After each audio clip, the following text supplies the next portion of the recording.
Netflix पे Malayalam survival drama film Aadujeevitham the goat life, जिसने cinema में कमाल करने के बाद सऊदी अरब में हंगामा मचा रखा है, उर्दू हिंदी में रिलीज हो चुकी है।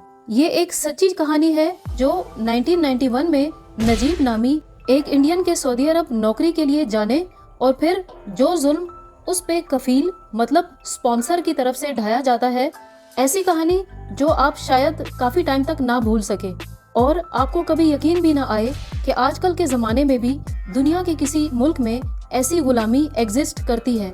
नजीब, जो कि बहुत ही गरीब है, सऊदिया कमाने के लिए जाता है। वो और उसका एक दोस्त एक किडनैपर के हाथ चढ़ जाते हैं। दोनों को सहरा में बकरियां चराने के काम पे लगा दिया जाता है। फरार के सारे रास्ते बंद कर दिए जाते हैं।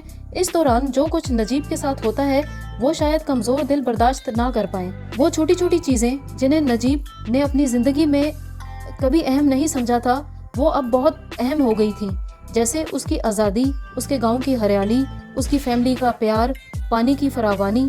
ये एक इंसान की आहिस्ता आहिस्ता जानवर बनने की जर्नी है। कैसे नजीब शुरू में अपने अच्छे लम्हों को याद कर करके जिंदा रहता है, फिर एक वक्त ऐसा आता है कि नजीब को कुछ याद नहीं रहता, वो सब कुछ भूल जाता है, इवन के अपनी जुबान भी।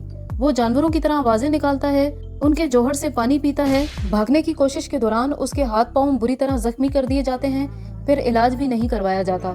खाने को नजीब के पास ऊँटों का चारा और सूखी रोटी रह जाती है, क्योंकि बकरियों का दूध तो मालिक का है। उसके जिस्म की शेप बदलने लगती है। 3 घंटे की मूवी, मजाल है कहीं पे भी ड्रैग लगी हो। रोमांटिक सीन्स में होने वाली किसिंग अगर ना होती तो ज्यादा अच्छा था। ए.आर. रहमान का म्यूजिक काफी खूबसूरत और मूवी की जान है।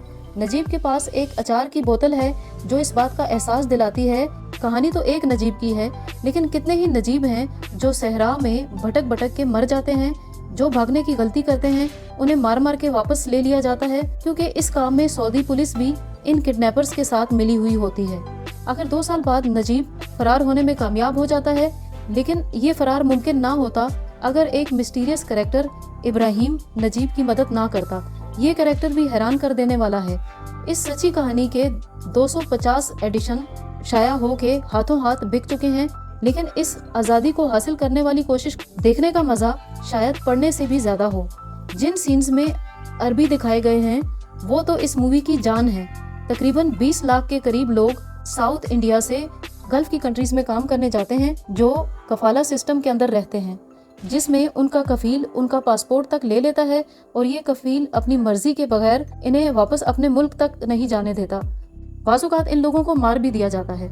इस फिल्म ने सऊदी अरब में बवाल मचाया हुआ है। कुछ लोगों का कहना है कि शहजादा MBS सऊदी अरब का इमेज बेहतर करने के लिए अरबों डॉलर खर्च कर रहे हैं, लेकिन इस फिल्म ने काम के लिए आने वाले मजदूरों के राइट्स को लेकर एक नई बहस छेड़ दी है। असली नजीब कहते हैं, मैंने 1991 में बहुत से ख्वाबों के साथ केरला छोड़ा था, लेकिन मेरे साथ वहाँ जो कुछ हुआ वो बहुत ही खौफनाक था। जालिम कफील और बकरियों के दरमियान जिंदगी गुजारते हुए मैंने अपने होने का एहसास खो दिया।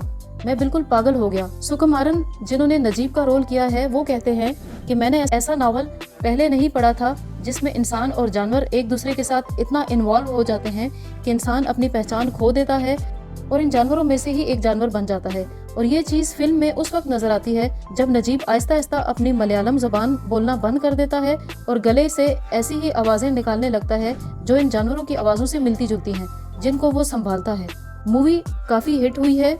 इस मूवी में नजीब का एक न्यूड सीन है बैक साइड से, अगर वो ना होता तो ज्यादा अच्छा होता। मैंने मूवी को 5 में से 4 मार्क्स दिए हैं। आपका मूवी के बारे में अगर कोई ख्याल है तो उसे कमेंट्स में जरूर शेयर करो, ताकि हमें आपसे भी कुछ नया सीखने का मौका मिले। चैनल को सब्सक्राइब करके घंटी का बटन दबा दो, ताकि आपको इसी तरह की अच्छी अच्छी और जबरदस्त किस्म की मूवीज के बारे में पता चलता रहे।